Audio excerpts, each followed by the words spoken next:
Estás escuchando El Observador Internacional. Bienvenidos a un nuevo capítulo del Observador Internacional. Mi nombre es Horacio Kavak y como siempre tengo la suerte de conversar a la distancia con el verdadero Observador Internacional, que es Muki Tenenbaum. Muki, ¿cómo te va? Bienvenido. Hola Horacio, bienvenido vos también. Muchas gracias, muchas gracias. Bien, ¿todavía en Francia? Todavía en Francia. Bien, cuando estamos conversando con Muki, estamos en la primera semana de agosto. Es más, estamos a horas nada más de lo que va a ser el enfrentamiento entre Argentina y Francia al fútbol. Me gustaría que me des tu visión, ¿no? Insisto, estamos conversando primera semana de agosto, todavía Maduro insiste en su triunfo. A medida que van pasando las horas, los países de la región empiezan a darle el triunfo a la oposición. ¿Qué ves que está pasando en Venezuela y qué puede llegar a pasar no solamente en Venezuela, sino con los países de la región? A ver, ganó Maduro, claro que ganó Maduro, pero no iba a perder Maduro, no había ninguna chance que Maduro pierda, ¿sí? Que los votos hayan ido para la oposición no es muy relevante en todo esto. Las dictaduras comunistas jamás entregan el poder por las urnas, nunca. Claro. El único caso, la única excepción fue Nicaragua con los sandinistas y no lo van a hacer más, no, se terminó. Claro. No va a pasar. ¿Y entonces? Nada. Entonces tiene el apoyo de China, tiene el apoyo de Irán, tiene el apoyo de Rusia. Y eventualmente va a pasar lo mismo que pasó. Yo te recuerdo que fue lo de Guaidó, ¿no? En el 2019. Fue lo de Guaidó lo decidieron que era presidente, los países lo aceptaron sus embajadores. ¿Pasó algo? No, siguió Maduro. Iba a seguir Maduro, por supuesto. Bien, y esta situación es... solamente a qué costo, ¿no? Claro. ¿Esta situación es comparable con lo que pasó con Guaidó o esto escaló a un nuevo nivel y las acciones que están tomando los países de la región están dejando en evidencia que la tolerancia, por lo menos hasta ahora, se terminó? Mira, yo te recuerdo históricamente, a Cuba la echaron de la OEA. La echaron. ¿Y? Sí. ¿Cambió algo el régimen? No, nada. No les importa, a ellos... pero vos entendés que aparte, si Maduro se va, ¿sí? Primero, a él le van a hacer un juicio, lo van a perseguir a todos lados. Y Diosdado Cabello, que es el número 2 de él, que es el tipo que maneja el Parlamento y las Fuerzas Armadas, tiene un pedido de captura por narcotráfico. Es un narcoestado Venezuela, ¿sí? No es así nomás. Además de ser un estado petrolero, es un narcoestado. Es un país que trabajó con los narcos. Y igual no le pasó nada. No lo veo porque, a ver, es cierto, se violaron muchas reglas y muchas leyes. Y si vos no tenés a alguien que pueda hacer valer la ley, no hay ley. La ley existe solamente si al final del proceso hay un señor con un revólver.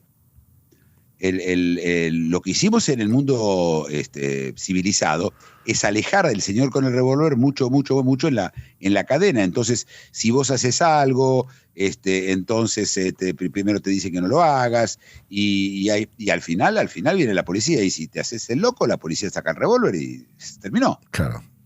No hay tal cosa. ¿Entendés? La ley tiene que tener algo. Y por supuesto, ¿quién tiene los revólveres, las armas en Venezuela? Sí, claro. Maduro. No, y las tienen muy a mano, a diferencia de otros países. Y la pregunta que te hago es porque las últimas noticias indican, por ejemplo, que el responsable de la OEA pidió la detención, pidió una orden de captura contra Maduro. ¿Hasta dónde las leyes internacionales sirven? ¿Hasta dónde son de verdad o hasta dónde son una ficción? Este es el tema que hay que tratar, es un tema grande, pero empecemos con un ejemplo. Putin tiene una orden de detención internacional. Sí. Explícame qué país se va a atrever a arrestar a Putin. Imagínate que mañana Putin viene a Francia. ¿En serio vos crees que lo van a arrestar? ¿Vos crees que se van a arriesgar a hacer bombardeo, que Rusia te tire 2 o 3 misiles atómicos? Nadie se va a atrever a tocarlo. La ley internacional funciona solamente para los poderosos perseguir a los débiles. Cuando son poderosos se terminó. Vuelvo a lo que te acabo de decir antes. Para que una ley sirva, la ley tiene que tener la posibilidad de ser ejecutada por alguien, por una autoridad. Si esa autoridad no existe o esa autoridad no tiene ese poder, se termina. No hay ley. La ley es tan fuerte como la voluntad y la habilidad de llevarla a cabo. Entonces hay gente que está por encima de la ley o toma la decisión de estar por encima de la ley y no pasa nada. Es que no es ley. No hay tal cosa llamada ley internacional. Mira, yo te voy a tratar de ir a un ejemplo. ¿Qué palabra ley? ¿En qué usamos la palabra ley? Usamos la palabra ley en la que nosotros conocemos las leyes que se emiten por los estados, ¿sí? Que por supuesto tienen un sistema para poder obligarte a cumplirlas, so pena, ¿no? Y tenés la ley de la física, por ejemplo, la ley de gravedad. Claro. Pero perdón, la ley de gravedad no es una ley. Sí es una ley en el sentido de que siempre se va a cumplir. La diferencia entre las leyes de la física y las leyes nacionales es que las leyes se pueden violar, las leyes nacionales, pero luego siguen en vigencia y además se hacen cumplir. Una ley tiene que cumplirse siempre, o tiene que ser pasible de cumplirse siempre. Por eso la palabra ley internacional es lo que se llama un oxímoron, es algo que va en contra uno del otro. No hay tal cosa. Nunca hay, no hay justicia internacional y leyes internacionales. Lo que hay es gente muy poderosa que puede obligar a otros a hacer algo, pero eso haya o no haya ley. Uh-huh. O sea, los organismos internacionales, la OEA, la ONU, el Tribunal de la Haya, tienen una competencia, tienen un alcance hasta ahí nomás, hasta que uno dice sí, pero no. Así es. Mira, en Roma, que donde empieza la ley internacional, la historia de la ley internacional, había una sola regla en la ley internacional. Pacta sunt servanda. Los contratos hay que cumplir. Pero eso porque era Roma y Roma hacía cumplir las leyes. Claro. Y vos imaginate que alguien que está fuera del país te estafa. ¿Y cómo lo perseguís? No podés. No puedes hacer nada porque el tipo está en otro país, ¿sí? Tenés que ir a denunciarlo a otro país si funciona. ¿Te acuerdas de Nigeria? Los nigerianos que mandaban cartas, ahora son emails. Sí. Y claramente eran estafas. Y como nadie hace nada en Nigeria, se terminó. Es decir, la ley es te repito, es tan poderosa como la capacidad y la voluntad de hacerla cumplir. Así como hay paraísos fiscales, o se denomina algunos como paraísos fiscales, hay paraísos legales, digamos. Hay países donde no existe la ley, no impera la ley o no impera la ley como nosotros la percibimos. Hay países donde impera la ley solamente para algunos y para otros no. A todo eso, déjame aclarar que la palabra paraíso fiscal es un error, un error de traducción. Sí. Es un error de traducción porque es refugio fiscal. Refugio. En inglés es heaven. La gente lo tradujo paraíso, porque paraíso también se dice heaven, pero se escribe con una E más. Entonces salió de ahí paraíso fiscal. Pero paraísos legales depende para quién, por supuesto. Hay gente que se escapa y se terminó. Queda allá. Claro. En Rusia está, ¿te acordás? Este hombre, el que, ya no me olvidé el nombre de él, que en su momento entregó montones de secretos americanos. ¿Sí? ¿Te acordás? Que se persiguieron por todos lados. Sí. Y está viviendo en Rusia, nadie lo va a tocar. Ayer hubo un intercambio de prisioneros ridículo. Entre Rusia y los países de Occidente. Mirá qué interesante. Los rusos tomaron varios rehenes, porque eran rehenes, dos periodistas, les inventaban alguna cosa que eran espías o lo que sea, y los mandaban a la cárcel. ¿Para qué? Para poder intercambiarlos. ¿Por qué los intercambiaron? Fuera de uno que fue un tipo que asesinó a un checheno, es decir, un asesinato político en Alemania, el resto son estafadores. Ya está. Les dieron 20 años y se fueron. El tipo que asesinó a un checheno hace un año está de vuelta en Rusia. Es decir, cuando no tenés el poder, cuando alguien te tiene, los rehenes, por ejemplo, jamás tiene rehenes, ¿sí? La lógica es que tiene que inmediatamente largar a los rehenes. Bueno, no, y Israel no debería ni negociar con ellos para recibir rehenes. Pero vos querés salvar las vidas, entonces, ¿quién tiene el poder? Jamás tiene el poder sobre esos rehenes. Hay lugares, pero desde el punto de vista internacional, o tenés la fuerza o no la tenés. Entonces Israel fue y rescató 3 rehenes, sí, a la fuerza. Sí. El final, digamos, da la sensación de que si alguien quiere terminar de resolver algunas cuestiones, por la única vía es la fuerza. Vos recién hablabas de este conflicto, esta invasión que hubo por parte de Hamás a Israel, y Israel por la fuerza poniendo las cosas en su lugar y teniendo dos situaciones donde tenés un Estado que es respetuoso de las leyes y tenés una organización terrorista que no respeta nada, digamos. ¿Y quién decide con respecto por arriba de todo eso? ¿Quién pone las reglas, entre comillas, de juego de esta situación? Si hay alguien que tiene más poder que las dos partes, los obliga o a negociar o los obliga a cumplir lo que ellos quieren. Donald Trump tomó los acuerdos que había con Europa y los dejó de cumplir. Simplemente no los cumplió. ¿Y quién va a venir a Estados Unidos a decirle qué tiene que hacer? Entonces, empiezan las cosas ridículas de la Corte Internacional, es directamente unas payasadas, un grupo de payasos sentados, vestidos de jueces, ¿sí? Disfrazados de jueces, en donde hacen toda clase de papeles que van y vienen y toman decisiones, y después toman la decisión de que este país es un invasor o esta persona hay que arrestarlo, y después no pueden hacer más nada. Claro que cuando es alguien chiquitito, lo agarran a la fuerza. ¿Te acordás de Milosevic? Sí, claro. En Serbia. Sí, sí. Milosevic entraron a Serbia, se lo llevaron y lo entregaron en La Haya. Claro, ya no tenía nadie que lo proteja, Milosevic. Claro. Y al final se murió en la cárcel. Pero son casos muy pocos. Agarraron 2 tipos en su momento de Sierra Leone, asesinos, pero son casos chiquitos. Es decir, los casos grandes no va a pasar. Y tenés ejemplos típicos también de problemas porque hay un problema de interpretación. Pensá así, para que haya una ley necesitas un poder legislativo, ¿sí? Alguien que legisle. Sí. Y después necesitas un poder ejecutivo que ejecute, y hay un poder judicial que dirime. Claro. ¿Sí? Son los 3. En el mundo, ¿cuál es? ¿Cuál es el poder legislativo? ¿Quién tiene el poder? ¿Quién tiene el mandato de legislar? Nadie. Se sientan, firman una convención entre 20 países, o 40, o 50, o 70, y que pase lo que pueda pasar. Y algunos países se someten y otros no. Por supuesto que vos sabés que hay más chances de que vos consigas en un litigio internacional que tiene que ver con comercio, porque ahí la gente piensa a largo plazo, ¿sí? Entonces, si yo no comercio con el otro no va a comerciar conmigo. Hay motivos para cumplir los acuerdos comerciales. De los acuerdos de la Corte Penal son porque sí. Uh-huh. Entonces, fíjate, tenés una corte que la legislación fue un acuerdo entre determinados países. Y el Poder Ejecutivo no hay. Entonces, es una ficción. La idea de que yo puedo pasar de un país a países es como legislar sobre Marte. No existe. Y además las leyes, la única forma de que una ley deje de ser efectiva es cuando la violación es masiva, cuando todo el mundo no la cumple. ¿Sí? Claro. Y por ejemplo, la ley de votar, en la Argentina es obligatorio votar, ¿cierto? Sí. No, y el que no quiere votar no vota, y después no hay nada. Ya en una época había una multa o no te dan el pasaporte, ni eso. No, claro. Es decir, por eso la palabra ley internacional está mal pensada, está mal usada. Pero es más, desprestigia la palabra ley.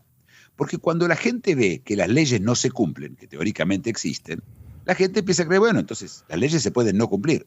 Ahora te voy a plantear una serie de ejemplos donde evidentemente hay conflictos entre países, porque permanentemente hay conflictos entre países.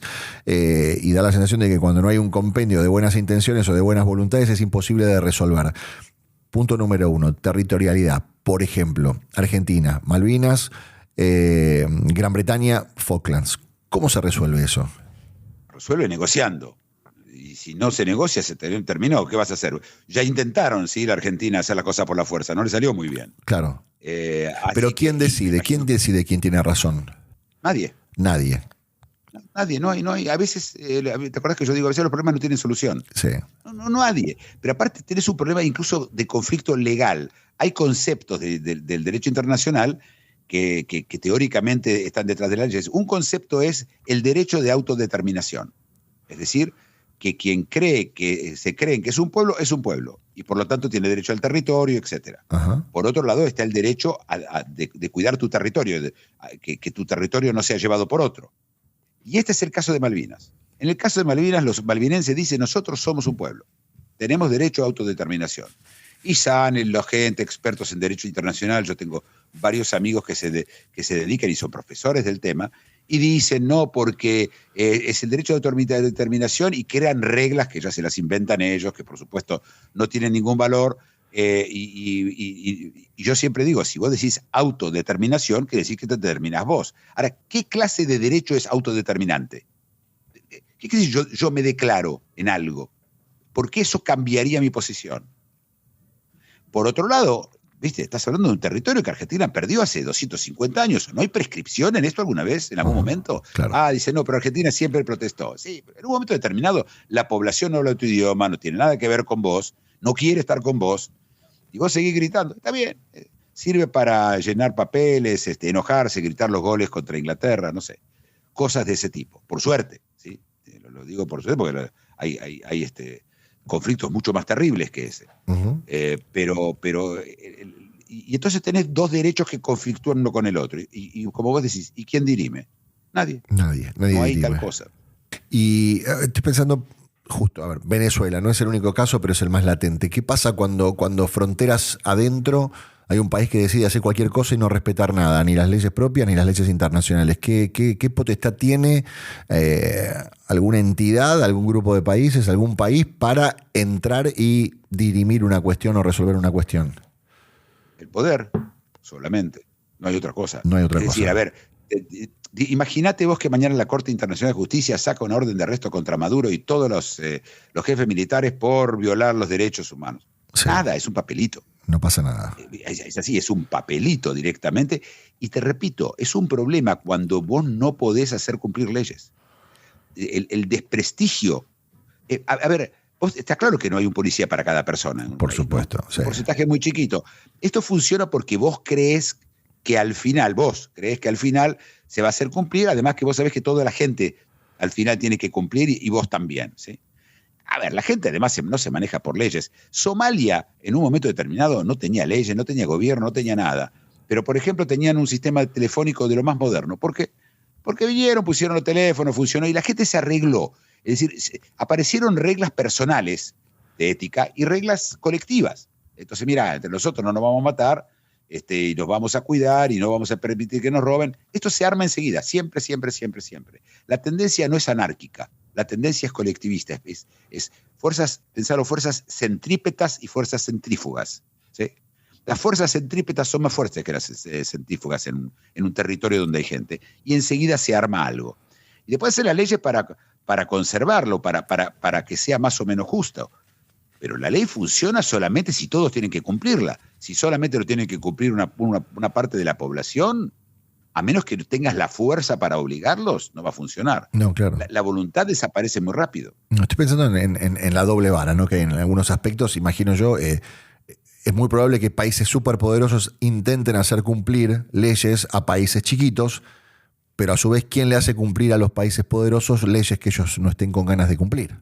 La palabra ley es simplemente una hoja de parra. Si Estados Unidos mañana quiere entrar a Cuba y tirar abajo el régimen, ¿cuánto le va a llevar? No sé, 1 semana, 2 semanas, si le da con todo, Cuba no va a poder aguantar. O Venezuela, ¿sí? Pero si se lo quiere obligar a China, no va a poder. Entonces hay sanciones, ¿sí? Entonces, ¿te acuerdas que hablamos de esto, de la inteligencia artificial Sí, en ese claro. momento? Sí. Entonces, hay sanciones. Vos podés hacer cosas. Si tenés el monopolio de todos los chips y China no tiene acceso a los chips, bueno, no va a tener inteligencia artificial. Esto se dirime también por la fuerza económica también. Estados Unidos puede obligar a muchas cosas, a muchos países a hacer muchas cosas. Mañana Estados Unidos, lo hablamos también, puede obligar y va a obligar a Europa a hacer lo que ellos quieren desde el punto de vista económico y no va a seguir ninguna ley. ¿La ley cuál? La ley de la fuerza, ¿sí? Lo que no funciona con fuerza, funciona con más fuerza. Esta es la verdad. Claro, claro. Y mientras tanto, viste, a la gente le gusta creer que hay leyes y esas cosas. No, por supuesto. Y también, imagino yo, también hay una cuestión vinculada a la ambigüedad. ¿Qué tan terminante es o qué tan determinante es lo que implica una ley internacional para que alguno de los países lo cumpla o pueda argumentar lo estoy cumpliendo más allá de que parezca que no lo estoy haciendo? Sí, bueno, te repito, para eso están los diplomáticos, ¿sí? Y los abogados. Yo soy originalmente abogado, es decir, te sentás y pues yo cuando tenía un cliente no elegía a mi cliente. El cliente, yo tomaba la posición de él, yo siempre me consideré un intérprete de él, interpretaba su voluntad frente a un juzgado y nada más, pero es esto. Y entonces cuando vos tenés los abogados, los fiscales de los países, discuten y después a veces se someten a un juicio que ya se sometieron. Y después no pasa nada. A Israel acusaron de genocidio, una acusación bastante débil, y la pregunta es si estaba haciendo un genocidio. Es una cuestión de prestigio. ¿O vos crees que Israel va a dejar de hacer algo porque 12 encapuchados, no encapuchados, encapuchados eran en Perú y en Colombia, pero 12 tipos disfrazados de jueces dicen algo? La gente dice cosas, ellos también dicen cosas. Claro. No, estaba pensando justo el ejemplo de Maduro diciendo nosotros ganamos y estamos en condiciones en las próximas horas de presentar las actas. Y las actas no aparecen, pero dice yo estoy cumpliendo. Yo en cualquier momento te presento las actas. Sí, imagínate que va a presentar imagina las actas, ¿no? Lo que pasa es que son malos, se les lleva mucho tiempo a fabricar las actas. Ajá. Pero sí, van a hacer las actas o no las actas, es irrelevante. Es Y irrelevante. entonces los países de la región van a decir qué mal y no sé cuánto. Algunos van a cortar relaciones, otros, no va a pasar nada. Es como Cuba, te digo. No, claro, claro. Al final Rusia y China puede mantener a un país, pero con los intereses de una semana de la plata que ellos tienen. No, claro, claro. Estamos hablando de poderío gigante. Ni hablar que Venezuela tiene las reservas de petróleo más grandes del mundo. Petróleo muy malo, sí, petróleo muy difícil de refinar, pero lo tiene. Claro. Y viste, entre eso y el poder, ya está. No. Yo supongo que si esto hubiera pasado en Honduras, y a todo eso Honduras es un candidato para que esto pase en el futuro próximo, igual, no es lo mismo que pasó en Venezuela, como pasó en Nicaragua, Honduras y Bolivia. En el caso de Honduras, viste, van a venir y lo van a sacar a patadas. No, claro. ¿Te acordás de Panamá? Sí. Cuando lo agarraron a Noriega. Que era Noriega. ¿Qué hicieron los yanquis? Vinieron a Noriega, fueron, lo agarraron. El tipo se refugió, ¿te acordás? En la Embajada del Vaticano. Claro. Y después lo sacaron a patada, vinieron ahí, lo sacaron. Te recuerdo que Perú hace poco entró a la Embajada mexicana y sacó a unos tipos que decían que tenían asilo. Yo estaba seguro o preocupado por los chicos, los asilados que están en la Embajada Argentina. Claro, claro. Ahora lo pusieron bajo la bandera brasilera. Mientras él quiera quedar bien con Brasil, no va a tocar a nadie. No, por supuesto. Pero hoy prohibió los vuelos. Sí. No salen más vuelos, no entran ni salen más vuelos de Venezuela. No, es insólito.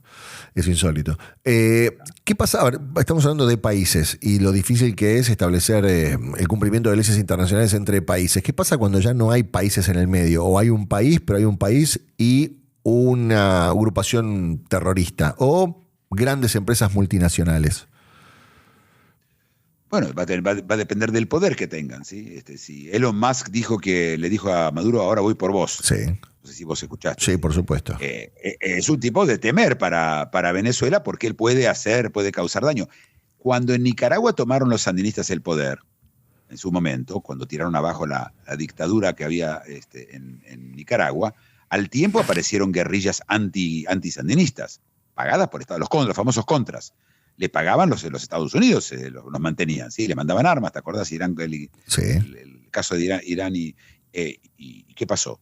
Nada, al final la presión fue tal que los nicaragüenses, los sandinistas llamaron a elecciones por primera y única vez en un país comunista que tiene poder y perdieron. Y cuando volvieron acá al gobierno, sacaron a todos, metieron a todos en la cárcel y hoy Nicaragua es una dictadura comunista fascista. ¿Sí? Claro, claro. Con la misma gente, con el mismo Ortega, el mismo tipo que estaba entonces. Sí.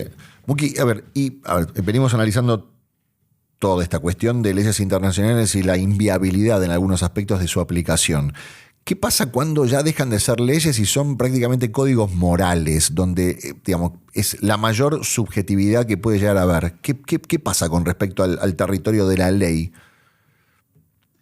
Y es que la ley en algún lugar es la intención de cristalizar una regla moral y aclararla, más que todo aclararla, que sea clara.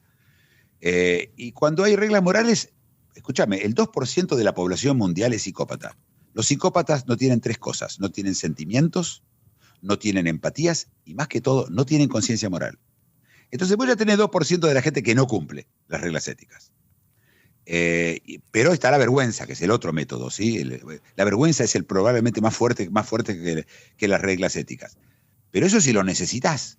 Si no necesitas una persona, nadie cumple nada, o si no cree que lo puede llegar a necesitar, no tiene que necesitarlo hoy, ¿sí? Entonces voy a decir, mejor no me peleo con este tipo, mejor no lo estafo, o mejor no le robo, o mejor le pago mi deuda, porque después o él o otros va a haber un castigo colectivo, que es lo que se estiraba antes de que haya leyes. Primero que la ley escrita es bastante moderna. La gente primero no sabía leer y escribir, te recuerdo, ¿sí? La tasa de analfabetismo en el siglo XIX era altísima. Y hay una cosa más, para que vos entiendas por qué la ley al final, en general, tiene los vicios de una ficción. Hay una regla en la ley. Si digamos que vos pasaste doblaste a la izquierda en un lugar y no se podía doblar. Y vos decís, mira, la verdad que no sabía. ¿Qué te contestan? No saber la ley no es una defensa. Claro. Hay una suposición, escucha bien, que no se puede discutir que todo el mundo sabe todas las leyes. No solo todo el mundo no sabe todas las leyes, nadie en el mundo sabe todas las leyes, porque hay, por ejemplo, en la Argentina salen 10.000 leyes todos los días, tomando en cuenta las municipales, provinciales y nacionales. Sí. 10.000. Nadie sabe las leyes, todas, ¿sí? Pero esa ficción se mantiene porque si no el sistema no funciona. Pero en la antigüedad, te voy a dar un ejemplo en la antigüedad, en el Talmud, hace 2000 años, los judíos tenían una regla.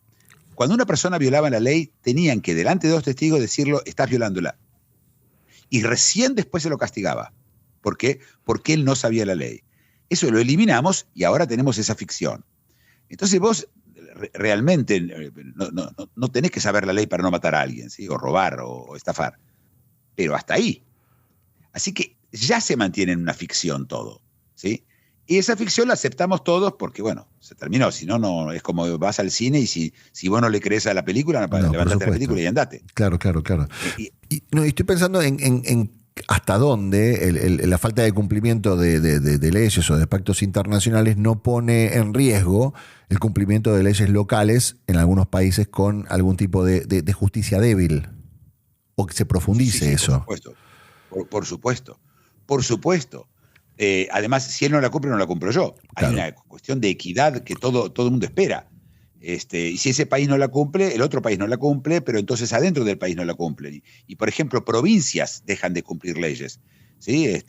Hay ejemplos muy grandes que terminan en rebeliones. La provincia de Katanga en el Congo, que terminó en una rebelión que no terminó hasta el día de hoy, después de 50 años, 60 años que siguen habiendo rebeldes en Katanga. Pero también en la Argentina hubo provincias que cambiaban reglas porque querían, la provincia misma, ¿sí? Sí. Si no tiene miedo de que el Estado federal los venga a obligar, los estados del sur de Estados Unidos no integraron a los negros en los colegios y en los lugares hasta que los obligaron, hasta que vinieron las fuerzas federales, el FBI, ¿te acuerdas Mississippi Arde? Sí. La película. Sí, hasta que no vino alguien a obligarlos a cumplirla. Y estamos hablando de Estados Unidos, ¿sí? No de Katanga, ¿sí? Claro, no, estoy pensando en lo que pasó puntualmente en la República Argentina durante la pandemia, donde había una idea de gobierno nacional que establecía ciertas reglas de convivencia y en algunos aspectos hubo provincias que forzaron esas reglas de convivencia y esas leyes y no hubo, no hubo nada, no pasó nada, no hubo ni siquiera condena o cuestionamiento a determinadas cuestiones o determinadas decisiones que tomaron gobernantes locales. Pero peor que eso, la Suprema Corte de Argentina tomó determinadas decisiones que el gobierno no cumplió, el gobierno de Fernández. No cumplió el pago a Buenos Aires, ¿sí? a la ciudad de Buenos Aires, la plata que le habían sacado. Claro. La Suprema Corte decidió y nadie la cumplió. Pero, a ver, eso es un ejemplo muy, muy, muy interesante. Cuando supuestamente el máximo tribunal, que es la Suprema Corte de Justicia, a donde vamos a ir todos en última instancia, en el principal de nuestros reclamos y donde nos jugamos prácticamente la vida, ¿qué pasa cuando un Estado con su poder ejecutivo no cumple ni siquiera las directivas de la justicia de ese propio Estado? ¿Cómo se resuelve? Para mí eso es un golpe de Estado. Lo que hizo Fernández al no cumplir las decisiones de la Suprema Corte es un golpe de Estado. ¿Por qué? Porque tienen el monopolio de la fuerza, el poder ejecutivo, y son ellos mismos los que no lo cumplen. Terminó. Es como los militares que hicieron un golpe de Estado. Vinieron y dijeron, somos ahora nosotros el gobierno. Y se terminó. Y básicamente Fernández dijo, yo decido lo que hago y la Suprema Corte no me interesa. En otros países, te puedo decir, si la Suprema Corte de Israel toma una decisión, yo porque conozco bien el sistema, o en Estados Unidos, y alguien no la cumple, vienen tropas y te obligan a cumplirla. Y las tropas responden a la Corte, no responden al Poder Ejecutivo. En la Argentina no existe tal cosa. ¿Te imaginas la policía? Ellos van a mandar a la policía, a los jueces de la Corte, ¿a hacer qué? ¿A arrestarlo a Fernández? ¿A hacer qué? Y cuando hablas de la pandemia es un muy buen ejemplo. ¿Por qué? Porque cuando todo el mundo se enteró que Fernández hizo la fiesta, la gente dejó de cumplir las reglas. Claro. Sí. Si él no la cumple, no la cumplo yo tampoco. ¿Te acordás? Aparte había los restaurantes clandestinos. ¿Te Por acordás supuesto. la época de los restaurantes clandestinos? Sí, obviamente. Pero hubo un antes y un después, digamos. Si la máxima autoridad no cumple las reglas, ¿quién las va a cumplir? No las cumplió nadie y ahí cambió todo.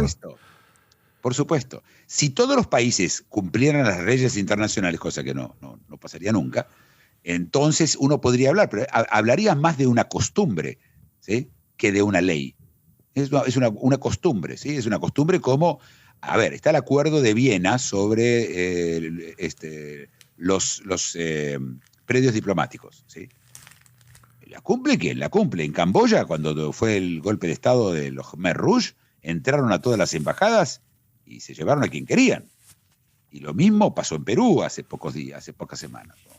Bueno, el ejemplo está en que el pacto de cómo se debe tratar un refugiado político se firmó en Caracas, en el mismo lugar donde en este momento están desconociendo todo tipo de cuestiones vinculadas al tratamiento de esos refugiados.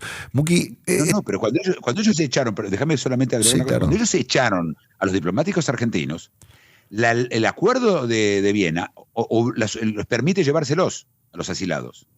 No los dejaron. No los dejaron. Y te hago una pregunta, porque da la sensación de que hay mucha dinámica con respecto a muchas cuestiones, y este mundo que está cada vez más globalizado, ya sea por las comunicaciones, ya sea por los medios de transporte, da la sensación de que cada vez los países tienen más relación. ¿Y cómo haces para profundizar esas relaciones producto de la globalización cuando no tenés una justicia que intervenga, que intermedie, que ponga reglas de juego? ¿Cómo salís adelante o cómo seguís adelante cuando da la sensación de que cada vez va a ser más necesario que haya un tribunal que tome parte?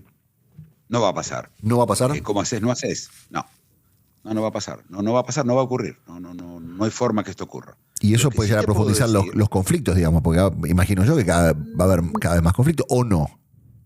No, yo creo que no tiene nada que ver con los conflictos, al contrario, los conflictos no se dirimen en un juzgado. Ajá. A ver, pensar en el mundo civil. Sí. ¿Sí? De las querellas que empiezan, ¿cuántas terminan en una decisión judicial? ¿El 10%? Las otras se llega a un arreglo. Ajá. Se llega a un arreglo. Esto es lo que la gente tiene voluntad, lo que se llama animus societatis. La gente tiene ganas de llegar a arreglos, la gente no quiere seguir en peleas. ¿Sí? Hay, por supuesto, intereses, en el caso de Rusia, por supuesto que no va a pasar, pero lo que vos tenés son las sanciones económicas, que eso te da algún tipo de poder, pero ojo, sanciones económicas pueden hacer países fuertes. Sí. A un país llega a hacer sanciones económicas, lo invade el otro. Es decir, la sanción económica es un acto de agresión, si lo pensás. Lo que pasa es que, bueno, hay motivos, la gente está... Lo que la gente lo mueve son también la opinión pública. Entonces, si la opinión pública es tal, entonces hay presión para llegar a acuerdos. En Israel, en este momento, con el tema de los rehenes, hay una presión muy fuerte de un grupo de personas que hace manifestaciones para exigirle a Israel que deje, que pare la guerra y intercambie rehenes. Esa es lo que vos podés hacer, ¿sí? La opinión pública, el sistema de lo que se llama la desobediencia civil, no sé. Hay casos más extremos donde dejan de pagar impuestos. Claro. Entonces el Estado se queda sin dinero. Hay forma. Pero la verdad es que las cosas hay que sentarse y negociar. Y para negociar necesitas dos. Para guerra necesitas uno solo. El problema es que necesitas el doble. ¿Sí? Necesitas dos. Claro. Pero, Muki, terminamos esta conversación proponiéndote 3 escenarios. Vos decís, se negocia conversando. Los conflictos por ahí con más repercusión que hay en este momento. Rusia, Ucrania, Israel, Hamás, Venezuela. ¿Cómo se sale negociando de esas 3 situaciones? Israel jamás, no veo una negociación que va a terminar con esto. Israel decidió terminar con Hamás, lo está haciendo bastante metódicamente, acaba de matar, quedó un solo de los líderes del 7 de octubre. Quizás Israel se va a sentarse a hablar, pero el conflicto de Medio Oriente no tiene solución, no hay forma. Claro. Hablando de 2 pueblos que quieren el mismo territorio, acá, ahí no va a pasar. Rusia y Ucrania... Y va a depender mucho de la situación que tenga las necesidades de las grandes potencias. Quizás, a todos les viene bien esa guerra un poquito. A Rusia le viene bien la guerra y a Estados Unidos también le viene bien la guerra para varios motivos. Uno, prueba las armas, y segundo, para evitar de que Rusia siga avanzando. Y además tenerlo a Putin atado y a su economía a esto. Así que tiene que haber primero interés, tiene que haber unas ganas de terminarlo, y yo no las veo en el futuro próximo. Y a Estados Unidos no le conviene, y seguro que a Trump no le conviene que se termine esa guerra, porque la amenaza rusa es lo que va a mantener a Europa como estado vasallo de Estados Unidos, lo que habíamos hablado. Claro. En cuanto a Venezuela, nada, va a ser una dictadura comunista por un tiempo y no va a pasar nada, a menos que haya un golpe de Estado de los militares, que yo no creo, porque mirá, los comunistas tienen algo muy inteligente que hacen. En cada uno de los regimientos, etcétera, hay un comisario político. Hay un tipo que es civil, que responde en el caso a Maduro, ¿sí? O responde a Canel en Cuba, o respondía al Kremlin en la Unión Soviética, ¿sí? Y en China. Entonces ellos están ahí, metidos adentro, fijándose que no haya disenso. ¿Te acordás? Hay una película muy buena sobre submarino, no me acuerdo cómo era, con Sean Connery. Sí, La Casa del Octubre Rojo, me parece que se llamaba. Preciosa la película. Y había un comisario, ¿te acuerdas? Había un comisario político. Claro. Adentro. Y que él lo termina matando, porque si no sabe que con el comisario político no iba a poder negociar. Entonces, esto es lo que hacen. Es muy difícil, sí, aquí y allá puede haber un levantamiento, pero no creo. Otra vez, sí, las cosas a veces son más allá de lo que uno sabe, nosotros no tenemos acceso a toda la información, pero la lógica es que esto tampoco no va a ir a ningún lado. Son conflictos que van a quedar ahí y que van a dividir las cosas. Pero hay una cosa que yo te quiero decir sobre Venezuela que me parece más grave. Cuando la OEA decide pedir las actas y hacer una decisión, como no votaron, se abstuvieron más países de los que votaron a favor, no pasó. Quiere decir que hay un grupo muy grande de países que no está pidiendo las actas. Sí. Ahora se acordaron, pero la OEA no pidió las actas. Y los países como San Kitts and Nevis, islas que tienen el mismo voto que Argentina o que Brasil, una locura, decidieron y se terminó. Y no pasa. No es que si la OEA pedía las actas se le iban a dar, ¿no? Pero vos ya tenés un problema regional en América Latina, en donde la mayoría de países no piensan que hay que pedir las actas a Maduro. Claro. Sí, eso es dramático. Y eso que dentro de todo hablamos el mismo idioma, tenemos los mismos códigos de convivencia y otras cosas más, digamos. Si en un continente como países democráticos. Claro, sí. Si en América no nos ponemos de acuerdo, ni me quiero imaginar lo que es en el Lejano Oriente o en África, en el medio de África, donde evidentemente hay otras leyes. Muki, ¿dónde te vamos a encontrar la semana que viene? ¿En Francia otra vez? En Francia nuevamente. Perfecto. Sí. En Francia otra vez. Muy bien. Pero bueno, la otra semana tengo una sorpresa. Perfecto. No nos anticipemos entonces. No, vamos, a la semana que viene voy a estar en Francia todavía acá. Perfecto. Bien, nos encontraremos entonces a la distancia con un nuevo episodio del Observador Internacional. Muki, como siempre, un placer conversar con vos. El placer es todo mío. Muchas gracias. Era Muki Tenenbaum. Esto es el Observador Internacional. Mi nombre es Horacio Cava y los esperamos en el próximo capítulo.